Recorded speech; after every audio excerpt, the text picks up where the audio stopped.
Hello बच्चों, चलिए प्रश्न को पढ़ते हैं। इसमें लिखा है कि जब दो सतहों को चिकना किया जाता है बच्चों, तो उनके बीच घर्षण गुणांक कम हो जाता है, किंतु यदि सतहों को बहुत अधिक चिकना बना दिया जाए तो घर्षण गुणांक बढ़ता है और बहुत अधिक हो जाता है। व्याख्या कीजिए। तो चलिए बच्चों, इस प्रश्न की मूल अवधारणा को हम देख लेते हैं बच्चों। तो बच्चों, दो सतहों के बीच में जो घर्षण बल लगता है बच्चों, उसी को ये घर्षण गुणांक बच्चों प्रदर्शित करता है। यहाँ पर देख लेते हैं कि सतहें जो होती है बच्चों, वस्तु की सतह जो है देखने में भले ही चिकनी लगती हो बच्चों, किंतु अगर उसे हम बहुत सूक्ष्म रूप में देखेंगे बच्चों, तो वस्तु की सतह जो ऐसे हमें दिखती है बच्चों, अगर हम उसे सूक्ष्म रूप में देखें तो वो वास्तव में बच्चों इस प्रकार से होती है बच्चों। इस प्रकार से बच्चों वो सूक्ष्म रूप से ऐसे ऐसे इस प्रकार से वस्तु की सतह खुरदरी होती है बच्चों। तो जब दूसरी वस्तु की सतह जो है हम इस प्रकार से इसके ऊपर रखेंगे, तो ये जो बच्चों खांचे ये आपस में फंस जाते हैं, और जब ये एक दूसरे के सापेक्ष जो है गति करने का प्रयास करते हैं बच्चों, तो ये जो खुरदरी सतह है ये सापेक्षिक गति का विरोध करती है बच्चों। यही जो है घर्षण बल कहलाता है। और घर्षण बल बच्चों कितना होता है? घर्षण बल जो होता है बच्चों, वो होता है दोनों सतहों के बीच घर्षण गुणांक, और बच्चों एक सतह के द्वारा दूसरे सतह पर लगाए जाने वाला प्रतिक्रिया बल यानी अभिलंब बल n। तो इस प्रकार से बच्चों हमारा घर्षण बल होता है। तो बच्चों यहाँ से हमने देखा घर्षण बल जो है ये घर्षण गुणांक गुणे और ये प्रतिक्रिया बल के बराबर होता है बच्चों। तो ये जो घर्षण बल होता है ये घर्षण गुणांक पर निर्भर करता है बच्चों। और घर्षण गुणांक किस पर निर्भर करता है? ये इस पर निर्भर करता है कि सतह कितनी खुरदरी है या फिर कितनी चिकनी है। और बच्चों आगे देख लेते हैं कि वायु के क्या गुण होते हैं बच्चों। तो जैसे हमें पता है कि जो है वो स्थान घेरती है, वायु स्थान घेरती है। और बच्चों वायु जो है वो दाब भी लगाती है बच्चों। जैसे कि बच्चों हम एक उदाहरण से यहाँ पर देखें, तो मान लीजिए ये एक नली है बच्चों इस प्रकार से, और बच्चों बाहर भी वायु है इस प्रकार से, और नली के भीतर भी वायु है इस प्रकार से। तो बच्चों अगर हम ऊपर से यहाँ से बच्चों वायु को खींचे, अगर हम किसी भी माध्यम से वायु को खींचे, तो बच्चों इस नली में वायु की कमी हो जाएगी बच्चों। नली में क्या हो जाएगी? वायु की कमी। तो बच्चों वायु की कमी के पूरा करने के लिए बच्चों बाहर की वायु जो है इस नली में इस प्रकार से प्रवेश करना प्रारंभ कर देगी बच्चों इस प्रकार से। तो इस प्रकार से वायु जो है वो स्थान घेरती है और इस पर दाब भी लगाती है बच्चों। तो चलिए अपने प्रश्न को हल करते हैं। तो बच्चों यहाँ पर कहा जा रहा है कि जब दो सतहों को चिकना किया जाता है तो उनके बीच घर्षण गुणांक कम हो जाता है। तो यहाँ पर देख लेते हैं बच्चों, जब दो सतहों को चिकना किया जाता है तो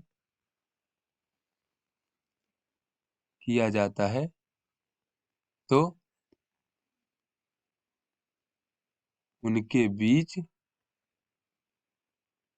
बच्चों घर्षण बल कम हो जाता है बच्चों।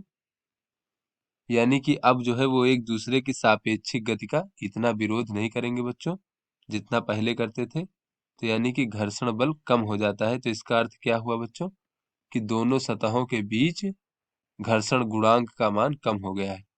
घर्षण बल कम लगता है, अर्थात घर्षण गुणांक का मान जो है बच्चों वो कम हो गया है, घट गया है। तो बच्चों जब खुरदरापन कम हो जाएगा सतहों का, तो उसमें जो है घर्षण गुणांक का मान घट जाएगा। तो आगे बच्चों कहा जा रहा है, किंतु यदि सतहों को बहुत अधिक चिकना बना दिया जाए तो घर्षण गुणांक बढ़ जाता है और बहुत अधिक हो जाता है। इसकी व्याख्या कीजिए, अर्थात बच्चों इसका अर्थ हमें बताना है बच्चों। तो यहाँ पर देख लेते हैं, किंतु यदि सतहों को बहुत अधिक चिकना कर दिया जाए, उससे पहले बच्चों हम देख लेते हैं कि सामान्यतः बच्चों जब दो वस्तुएं एक दूसरे के संपर्क में आती हैं, सामान्यतः जब दो सतहें एक दूसरे के संपर्क में आती हैं तो क्या होता है बच्चों, देख लेते हैं। दूसरे के संपर्क में आती हैं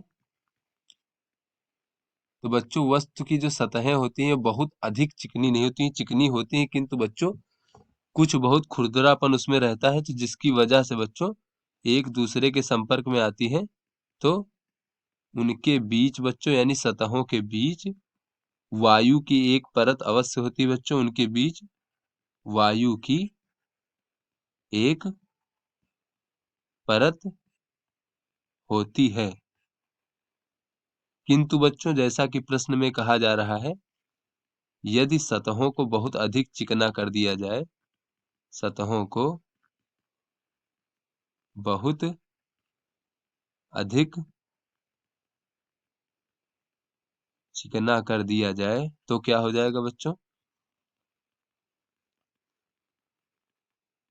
तो संपर्क में आने पर बच्चों जब दोनों सतहें संपर्क में आएंगी, संपर्क में आने पर तो बच्चों अगर बिल्कुल भी खुरदुरापन नहीं है, बहुत अधिक चिकना कर दिया गया है तो संपर्क में आने पर उनके बीच जो बच्चों वायु होती थी वो प्रतिस्थापित हो जाएगी या फिर वहां से हट जाएगी, विस्थापित हो जाएगी। उनके बीच की जो वायु है बच्चों विस्थापित हो जाती है, अर्थात बच्चों उनके बीच वायु नहीं रह जाती है। तो ऐसे में बच्चों बाहर से, ऐसे में बाहर की जो वायु है बच्चों वो उनके बीच आने का प्रयास करती है और दोनों सतहों पर दाब डालती है, जिससे दोनों सतहें जो है आपस में एकदम चिपकी रहती हैं और फिसलना कठिन हो जाता है। वायु उनके बीच आने के प्रयास में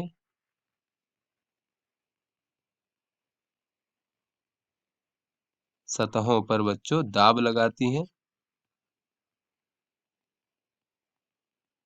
दाब लगाती हैं, जिससे उनके बीच बच्चों सतहों के बीच सापेक्षिक गति बहुत कठिन हो जाती है।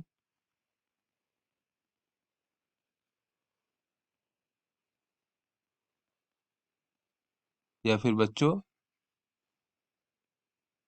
सापेक्षिक गति कठिन हो जाती है,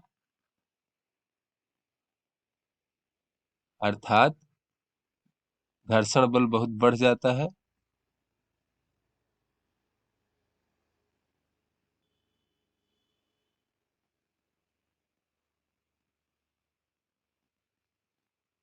अर्थात बच्चों घर्षण गुणांक का मान बहुत अधिक हो जाता है बच्चों,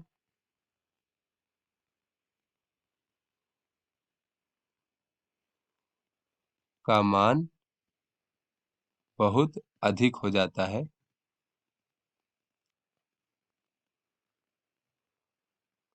तो सामान्यतः बच्चों दो सतहें हैं इस प्रकार से, जब उनको रखा जाता है बच्चों एक दूसरे के संपर्क में इस प्रकार से, तो उनकी सतह कुछ ना कुछ खुरदरी रहती है और बच्चों बीच में जो है ये वायु की एक परत रहती है इस प्रकार से।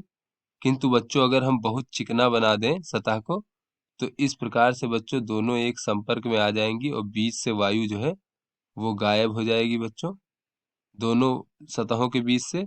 और वायु जो है बीच में आने के प्रयास में बच्चों इस प्रकार से इन सतहों पर इस प्रकार से दाब लगाएगी बच्चों, जिसकी वजह से इन दोनों सतहों के बीच में सापेक्षिक गति बहुत कठिन हो जाएगी और ये जो है घर्षण गुणांक का मान बढ़ जाएगा। तो आशा करते हैं आपको समझ में आ गया होगा। धन्यवाद।